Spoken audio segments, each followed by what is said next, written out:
Hey everybody, welcome to Aniki, the podcast about anime with two brothers. I'm Ben. And I'm ready for this next season. Well, I'm ready for the last season that just ended to be over so we can watch the shows from that season. There's some the good next ones. Season sucks, but the season just ended. There's lots of good stuff that we're going to watch for the show. So yeah, I'm ready for that. Oh, good. Well, what have you been up to since last we spoke? Monster Hunter. Monster Hunter. Interesting choice. I've been hunting monsters. I have a gun. I go pew pew pew because I'm a scrub. Well, And that is how you hunt learn monsters. how to play good. So I will shoot things with my pew pew pew gun. I have a little kitty cat who's dressed up like a bunny rabbit and a very good dog who's dressed up like a bird. I have to look this up.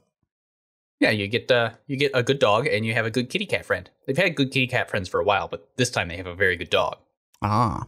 It's called a palamute, like a malamute, but your pal. Wow. That's a very delightful name. Apparently, there was a Monster Hunter movie that came out last year. Oh, yeah, it's quite terrible. But Ron Perlman was in it. Yeah, and Mila her. Mila Jovovich. That's the one. Anything else you've been up to? I started watching Clear Card because we finished Sakura. So we were like, you know what? Now that we're done, maybe we should watch Clear Card. So we started watching Clear Card. So wait, you watched all of Sakura again? Yeah. Man, that's a lot. Did you learn any lessons that make friends along the way? More or less. And some deeply problematic relationships. Listen. And learned yet again that Clamp remains hot for teacher. Listen, the 90s were a special time. No, Clamp is a special place. Both of these things can be true, but it's mostly Clamp. Which is funny, because it's all women. Yeah, and they are very hot for teacher. I don't know what to tell you. Let's see, what have I been up to? I watched all of Wonder Egg Priority. Well, we'll watch that for the show, so I don't care. Good show. That's what I've heard. I started watching Otherside Picnic.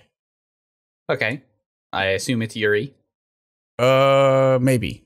I'm only about halfway through it. It could be Yuri. It could be Gals Who Are Pals. Who knows? Oh, Who knows? I mean, it's kind of the same, but yeah, it depends who you ask. Sure.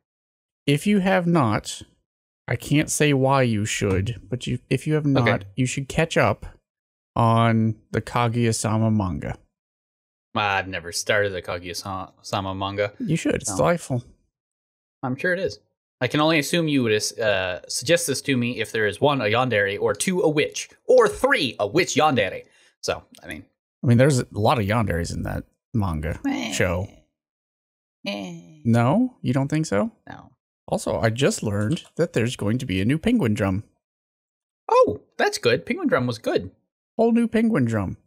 It's a movie, including new scenes. It's a compilation of the original Penguin Drum. Oh, nice.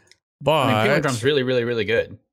There might be a new anime coming out too with it at some point. I'd be for that, because Penguin Drum's actually like super good. And confusing. Yes, but super good. We didn't review that for this show, did we? Does have a yandere? No. Or did I just watch it cuz? You may have just watched it cuz, but I watched it because it's great. I mean, it was fun. There are penguins. There's a drum. There wasn't so much of It's a drum. very good. Mostly penguins. No. And yanderes. There was a yandere. Very creepy one. I can't segue from Penguin Drum, which is great, to Jujutsu Kaisen. Which is... There. It exists. A shonen one can watch. Well, let's see. Hold on. We can do this. We can do this. Okay. Let's step it back. Mm-hmm. Let's say. So, Penguin Drum is so weird after you watch it. You feel like it may have like a cursed image in it. That's a bit of a stretch. And then you say, you know what else like has cursed images? You know what else has cursed fingers and images? What else has cursed images and fingers? It's Jujutsu Kaisen, the most hyped anime to anime in the last 2 seasons. Yeah, it's an anime, all right. It exists.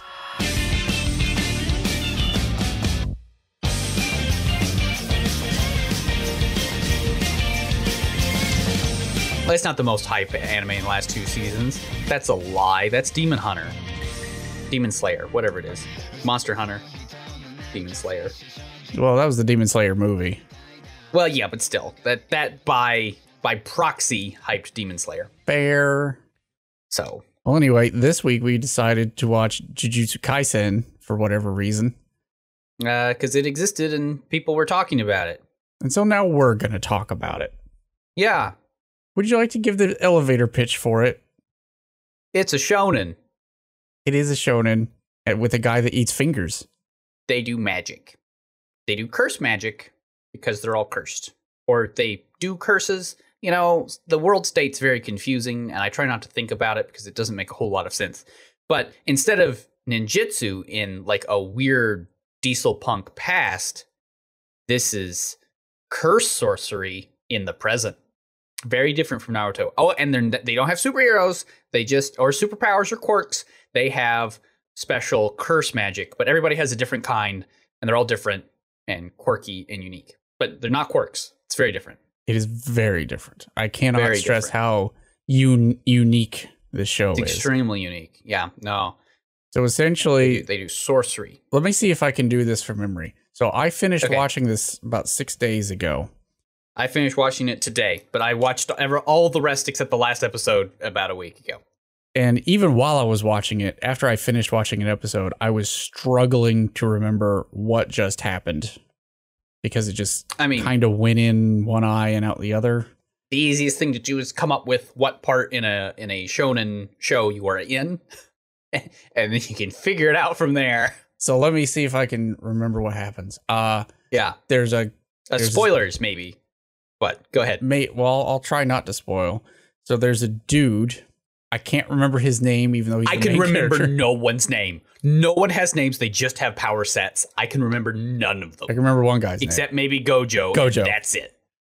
Okay, so there's a dude in high school, right? Yeah. He's got some friends, and they're in an occult club. And I guess there's a cursed item at the school. All schools have cursed items. As you do. As you do, because that's the way the world's set up.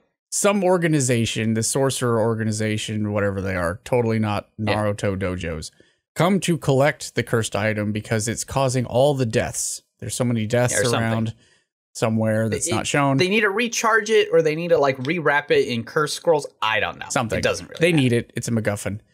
Before they can get there, turns out the occult club, not the protag, has taken this cursed item, unwraps it, unleashes a monster which threatens their lives.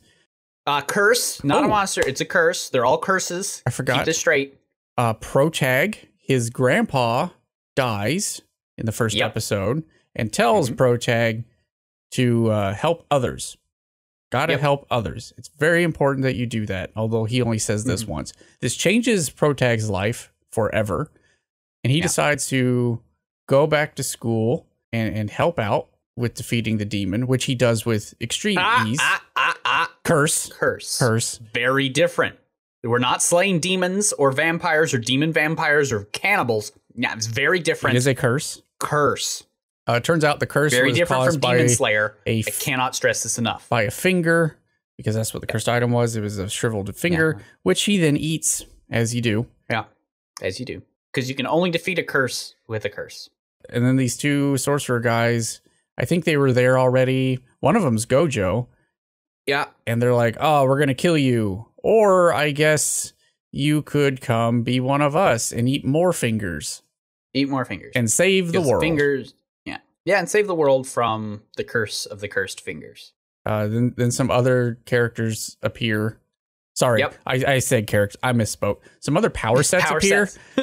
It's like a fighting game. Just pick the moves you like most. They show up. There are some hijinks. There's a couple arcs that are extremely predictable. Oh, extraordinary. And then it stops. So what did you think overall of Jujutsu Kaisen? It's fine. It's watchable. Some of the fights are very cool. My take, and I wrote this at the top of my notes, and yes, I took notes because otherwise I was going to forget everything, is it is as boring as it is nice to look at. I would accept that. It reminded me a lot of a shonen version of Snafu, and you may have remembered me talking about Snafu a while ago. And that it's fine. And Snafu was fine. This show is, it's fine. It's not doing anything stand out or different or unique. I think the only thing you're going to get is the animation. A lot of the fights are really cool. Animation's nice to look at. I like some of the character designs. The way that the women are designed is really nice because they're not all anime hotties. I'm a big fan of that. That's really cool, and I like it. Well, good. That's my highest praise for the show. He draws women different. We're got a low bar here. I mean, the show's not doing anything special at all. So it's it's like Snafu, where I know, like, we just had a review episode, right? All of our sweet hotakes. So by the sheer volume of how much crappy anime there is, this show is obviously above average. It is. It is obviously that. It is definitely watchable. Trying only to watch good anime, this show's fine. I mean, you might find it enjoyable if you like shonens. It's not bad. It's there. But it's not doing anything special at all. Not a thing. I can't recommend you watch it unless you just really love mindless shonen shows. Like Dragon Ball Z. Or this. Or Naruto. Or Boruto. Or My Hero Academia. Or Demon Slayer. Demon Slayer is the best out of the lot because it does a lot of fun, unique things, like making villains like interesting and making its characters It also has an emoto. Does have the emoto. In a box. In a box. You gotta have your box lolly. If you don't have a box lolly in your show and you're shonen. And this doesn't. This doesn't. This has fingers that get eaten. It's fine.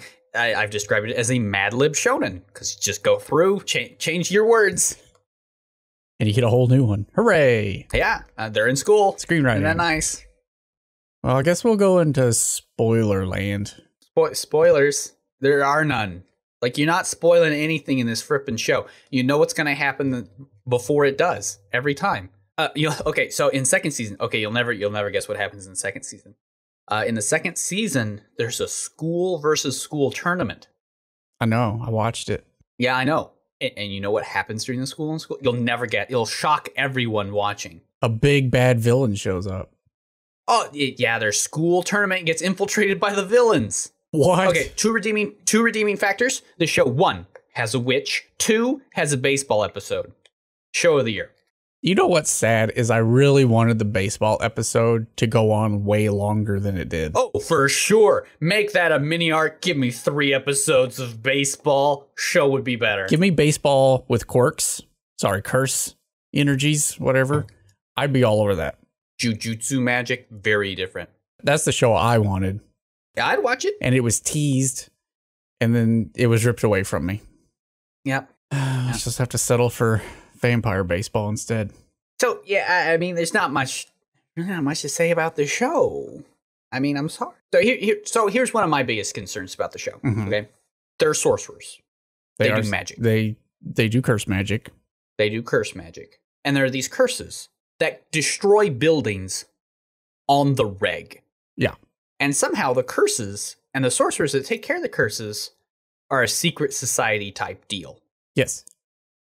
I hate that so much. Why? Just because the world building makes no sense?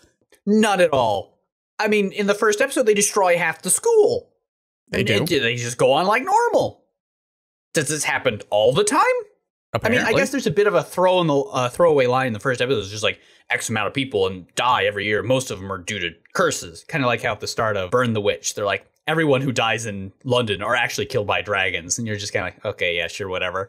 But in this, they like do that. And they're just like, yeah, no, buildings blow up all the time. That, and okay, in the first episode, mm-hmm. or is it the first? Maybe episode like 2 or 3. Protag gets punched through a freaking concrete wall. That happens to him a lot, actually. A lot! And there's never a throwaway. It's not until like late in the second season that they're like, we use curse energy to protect ourselves. It's like, yeah, but you're just now bringing that up. And I've seen the protagonist and everybody just get thrown through concrete walls like it's nothing. It's fine.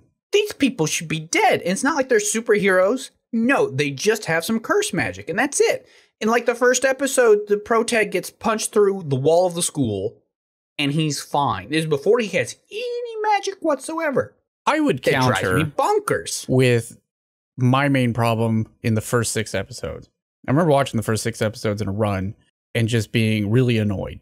Not mad, annoyed. In that the show has this protag. Hang on, what's his name? Yuji Itadori. So Itadori-chan is freaking inhuman. He's not a person. Oh, yeah. They even do this at the beginning where they're just like, oh, he challenges the school teacher and breaks like 3 world records. It's like, he can't just do that. They did that. They did it. I don't know why. Now my suspension of disbelief is just shot out the window, like immediately. Like I get it. There's going to be curses and demons and they're going to do magic, but it's got to be grounded somewhat in reality. You can't just be like, this is the most athletic, strong guy who can get punched through walls. And that's fine. He then learns magic. Here's what happens in like first episode, right? Teacher challenges Itadori to a shot putting competition for some reason. I think the teacher wanted Itadori to try out for track because apparently he was in track once and he's really good at it. Neat. Please come back. Itadori doesn't want to. He wants to hang out with his friends and do nothing all day. So they go out to the shot put thing, and the show makes a point to tell you that the world record for shot put using whatever size ball they're using is like, I don't know, let's say 30 meters. Yeah. Teacher throws it, gets like 27 meters. It's pretty respectable. Yeah. So as a connoisseur of animes, one would assume Itadori is going to throw it like 40 meters, or not 40 meters, but like 29 or exactly 30, maybe a little over the world record. You know, he's got some latent talent. He's going to exploit it in the show. That's why he's special. But instead, what he does is he throws it like a baseball, and it goes like 100 meters down range and embeds itself into a metal pole. Immediately, you know, this guy's superhuman. There are now no stakes. Like on one hand, like I get it, right? Like they want you, like, is this the scene that's supposed to set up? It's like, okay, you're in an unbelievable world. And on one hand, okay, but then they do a bunch of things that like try to ground the world because they try to have a bunch of like drama in these fights and like, oh, people die and it's sad. I get that, but you can't do both. You can't be super over the top in one area, but then try to be like really grounded and down to earth in the drama. Like I don't like it.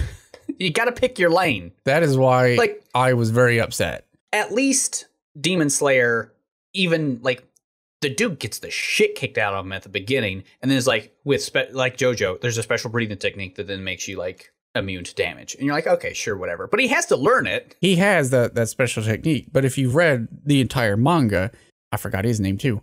Protag from Demon Slayer spends a good third to maybe even a half of that series recouping in a hospital. Like all the time. That's his character arc. He's in a hospital. Even at the beginning, it takes 2 years for him to be able to do the breathe thing, so he can then take some damage. Itadori is just like he's the hero now. He can get punched through a concrete wall and dent in a steel beam and be fine before he even has his magic powers. You're like, but even that throwing scene that warned me about it. But what clinched it was at the end of that episode where his friends are being eaten by a curse. Because curses are physical objects now. Itadori jumps to the 3rd floor of this building by himself because he can do that now too. Yeah. He's just superhuman. We see him go through the walls, like you said. We see him do all kinds of ridiculous nonsense.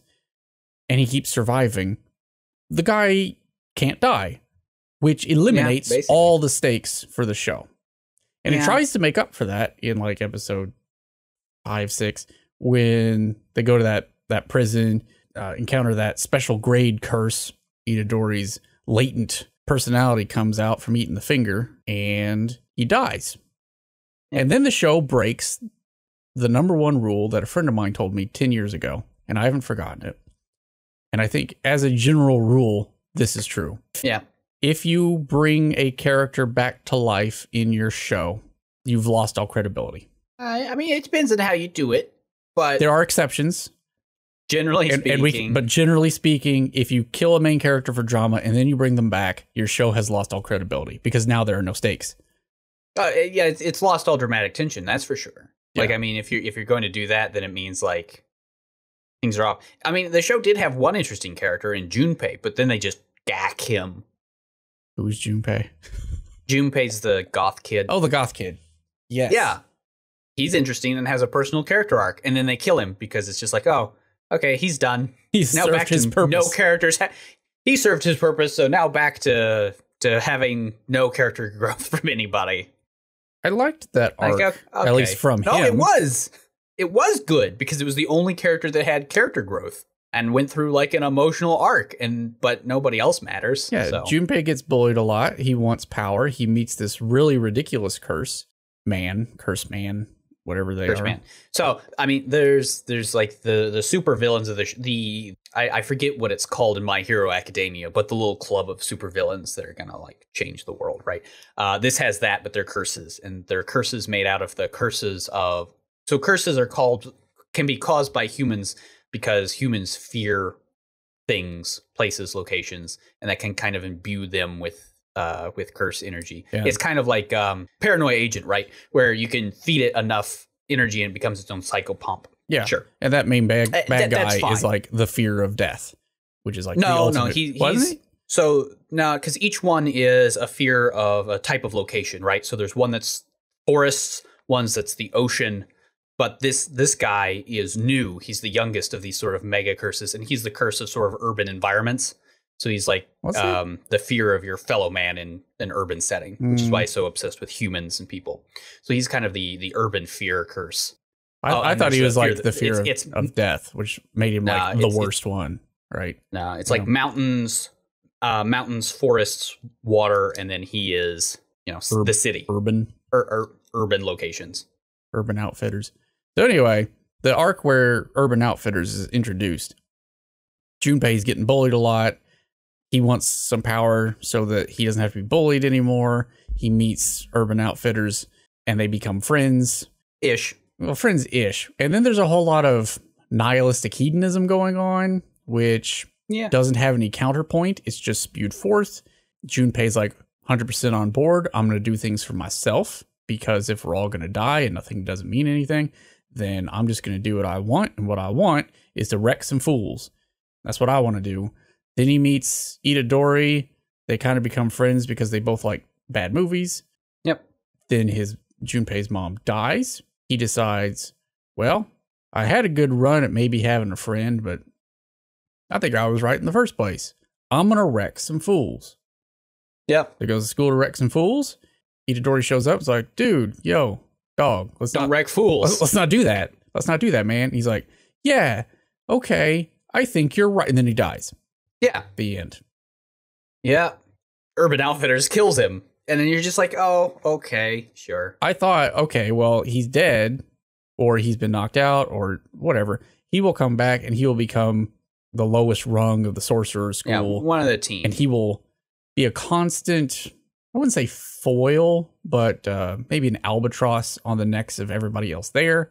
But no, he's just just someone to actually have like arcs and struggles and, the emotional things that you like in a story. But no, he just dies. He just gets gacked. And you're like, oh, okay. He kind of gets fridged. Like he is there to just give Itadori some pathos, and that's it. So speaking of his death is just to try and pretend that Itadori has some sort of an emotional conflict, which he unfortunately doesn't. Protag's whole thing is, I want to save people. Yeah. And that's as far as it goes. Yeah, pretty much. I mean, they try and do some things where there's like, oh, but sometimes you have to kill cursed people or humans that are cursed. So let's talk about that for a second. Okay. Let me talk about why. He just gets over it, though. Here's the piece that really made me mad. Throughout that whole arc, we're constantly told that Itadori does not want to kill people. He wants to help people. He'll kill curses. He doesn't have any problem with that, but he will not kill people. And Gojo, his teacher, keeps telling him, it's not as clear as that, man. Sometimes it's gray. There's gray area where you are going to be required to either not save somebody or actively kill somebody for the greater good. Yeah. This is built up over the course of their first meeting, and then this new arc with this new bad guy. And during the fight after Junpei dies, Urban Man decides, I'm going to take some humans who I have cursed and turned into little goblins, but they still have human souls attached to them. Gerblins. I'm going to send them after Itadori while I fight this other dude whose name I forgot, but he has glasses on. Oh, I do like him because So I get him. So these three little goblins, I feel that guy for sure. who are definitely people, go after Itadori. He's fighting by himself, and he's like, I think I might have to do something because my other friend here is in danger, and I need to save him. And I've got these three gremlins on me. What do I do? Then the camera cuts away, and then we're told later he killed them. Yeah, like that's the climax. He resolves his arc off of screen. What? Why? Yeah, because the show is okay at best.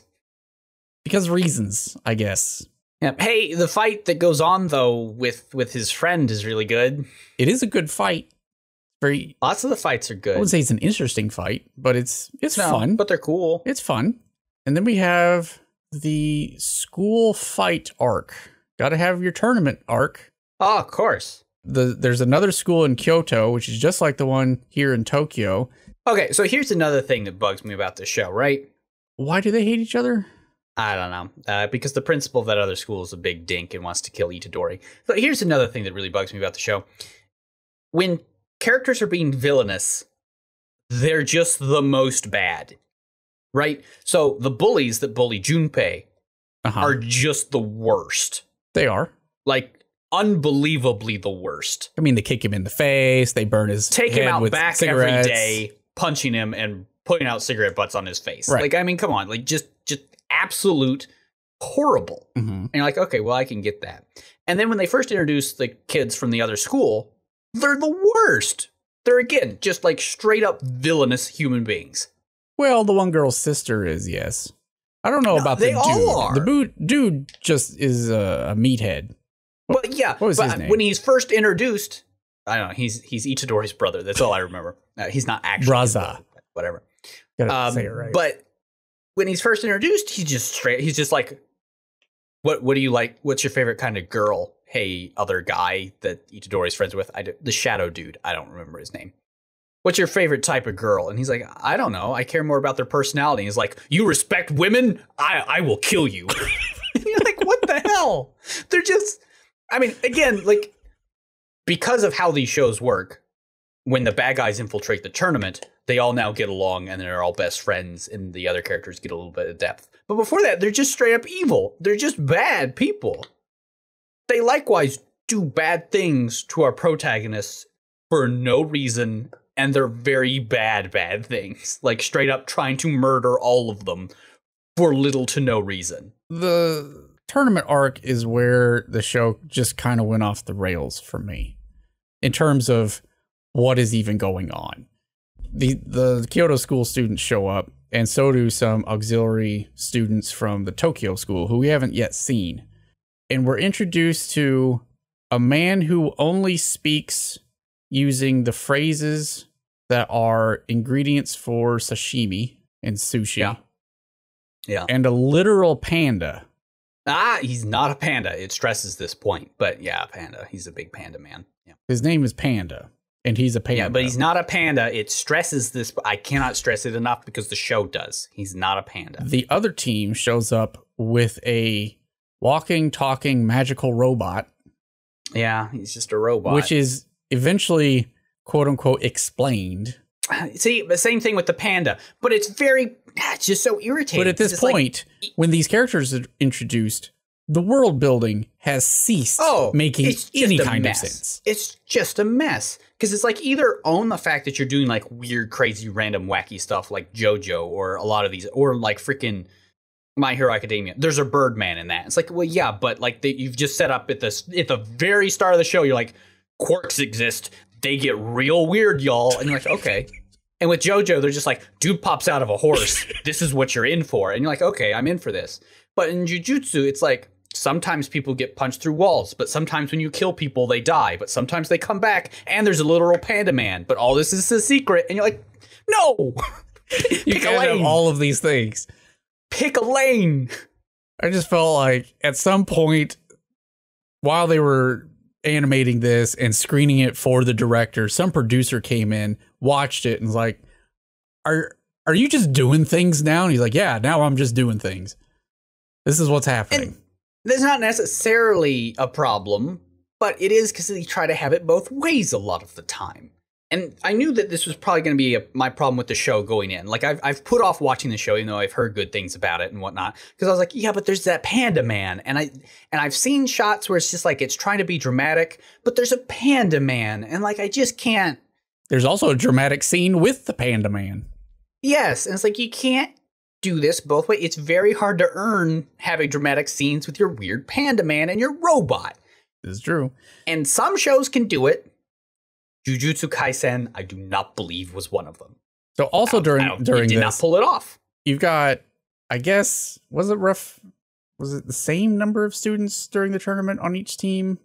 Let's say, I think so. Yeah, let's say they were. Of course, you've got each one matched up with another student having one-on-one battles. Yeah. And Jujutsu Kaisen does the exact same thing I hate about modern light novels. What I complained about in '86, it's what I'll complain about now. We'll have a dramatic moment. These two guys are fighting it out. One has been clearly evil, as we just established. Oh, yeah. Super evil. And now they're getting beaten all of a sudden. And now let's cut for a 5 to 10 minute backstory on why they were kind of a shithead to begin with. And like, I get it. That's how this goes. Because that's what every sort of shonen does. Is like, I feel like you can get away with that maybe once a show, and usually with like a big deal antagonist, somebody. Demon Slayer pulls this off because what it does is while they are dying, you get like a redemption story from them as the villain dies, generally. Yeah, and it's usually like at the end of the arc, this can happen to your main antagonist. Yeah. Okay, it's your denouement. But this happens in the middle, and the other issue is they start out all of these people so villainous with zero redeeming qualities, and they're like, well, let's soften him up now. It's like, yeah, but you've already shown me that like this dude doesn't respect women and is going to beat up anyone who does. Like, I mean, how are you bringing me back from that? And his partner in crime just straight up has a gun and shoots people. Yeah. Oh, but she had a hard family life. It's like, well, yeah, sure, but she's just shooting our protagonists. Listen, she had a hard life. Sometimes that means that you just got to shoot people, and it's fine. She'll have a life lesson, and it'll be okay. I mean, you can have your cake and eat it too. You just you can't start. So there's this theory in storytelling, right? Where if you're going to get a character to point B, you want to start them at the point farthest from it, like Scrooge. He's going to become a kindly old man. So he's going to start the worst and then have a character arc that gets him there. But some of these shonen try to short circuit that middle part. They're like, okay, so if I want to make him sympathetic, I have to make him miserable to start with, and then by the end get you to where they're nice. But for my character arc, I'm not going to do that. Instead, I'm just going to give you a whole bunch of dumb excuses as to why they're not as bad as they seem. It doesn't quite. And then they are humbled when you do that, because they're immediately defeated once the cutscene's over. Yeah, rinse, repeat. But that's not an arc. You've just given me their backstory, and then they got punched in the face, and now I'm expected to think that they're good because now they're teaming up with the good guy on occasion. But because it was an uppercut, they flew through the air in an arc. I see. That's their character arc. Okay, yeah, no, I buy it. So all of them have character arcs. There, I solved it. Let's see. The other thing is, and I know that there's a lot more manga than there is anime out. We just watched the first 24 episodes of it. Yeah. So the first 2 curs. And this is just a quibble. If I were in charge of this show, if I could change nothing else, I would have told them, just stop at episode 21. You had a good... Oh, for sure. A good fat arc right there. It lays some mysteries to be had in the next series. Here we go. And instead, we have this extra 3 episode arc that just kind of drops all that. And it's like, we're going to do this other thing now. One of the sort of issues with the show, just as a show, not even like being too like nitpicky about it, is the way it doesn't transition between arcs like at all. It's just like, okay, now they're going to go do this. And then they just go do it. And I guess in a manga or in a comic format, that's not too bad. But in the show, it's really jarring because it's just like, okay, so here's our buildup of how this world works. Oh, now they're going to go on a mission to go kill a special level curse. And you're like, oh, okay. And they just go do it. And then after that, they're just like, now the school tournament. There's just no transition between the two things. I hear what you're saying. One of my favorite shows, which is a certain scientific railgun, does the exact same thing. As they transition during a full season, they'll hit like 3 books. Yeah. And the transitions between them are, okay, that arc is over. Next episode is like an unspecified number of days, weeks, months later. New story. Yeah, but this doesn't even tend to do that. The other thing is because most of the arcs don't have much of a denouement, right? They just kind of stop. And then the next episode starts up with just, boom, we're now doing this instead. Like you just said, at episode 21, they're like, here's the mystery. And then there's no like denouement or anything. And then in the very next episode, they're like, let's go kill a random curse on a bridge. I'm like, under the bridge. Yeah. Well, they don't even like connect it. I mean, later on, you see how it's connected to the things that happened before. But at the start, there's no connective tissue between the start of what's about to happen and what just happened. Yeah. There's like a clean break, and it's a little jarring. So I don't want to keep beating this poor show. I don't think it deserved this much hate. No, it doesn't. Because, I mean, it's fine. It's eminently watchable. Before we close this out, let's talk about things that we did like about it. I like the female character designs. I also love the main female protagonist, but I'm a sucker for things floating in midair and then you hit it with a hammer. They could just be my old Sakura in me, but I do like that a lot. Oh, and it does have a witch in a baseball episode. There is a witch. I had to look her name up. I don't remember anybody. Kugisaki. Which one's she? She the witch? She's not the witch. She's the nail and hammer chick. She's the nail and hammer chick. Yeah, no, she's awesome. I liked her character because there was absolutely no chance, at least so far, that the show has given any indication that she's going to be a romantic interest for anybody. And I think that's great. Yes, I do love that. She's powerful in her own right. She doesn't care. She's just cool. She knows she's cool and she tries to be cool. I think that's nice in a shonen. Yeah. It's not just window dressing. She's actually useful. And that's what I like about almost all the female characters in this. I think the female characters are actually done pretty well as far as shonen go. I think we could have gotten more out of Maki. Wilter Floweries. Oh, for sure. Maki's great too. The one with no powers. She just straight up hits people with sticks. Yep. But again, in a superhuman way that's really upsetting. But she trains a lot. That aside. Yeah, but come on, there's limits. I will also say I liked Gojo. Not just because he's the only person whose name I remembered, but he is super OP. But in like an interesting One Punch Man sort of way. Yeah.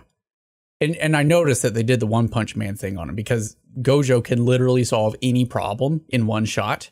And so most of the series, he's overseas doing a thing. Yep. So he can't come help right now. Yeah. So we got to get him out of the way. Well, and I also like how the villain's sort of overplot isn't to try and kill Gojo. They're just like, let's just try to trap him because like, nah, dog, that ain't happening. Yeah, they're like, none of us are going to be able to kill him. That's not going to be an option. So we either need to get him on our side. That's a low probability. Or we can try and stick him in a hole somewhere. Maybe. Yeah. At least not forever, but just long enough that we can do our thing. To do our plan, which is to overthrow the Hummons. Because the curses are the real Hummons. Which is also a really stupid plan, but whatever. He has the prettiest eyes. He does have very pretty eyes. They are very blue and very nice. I also like his personality.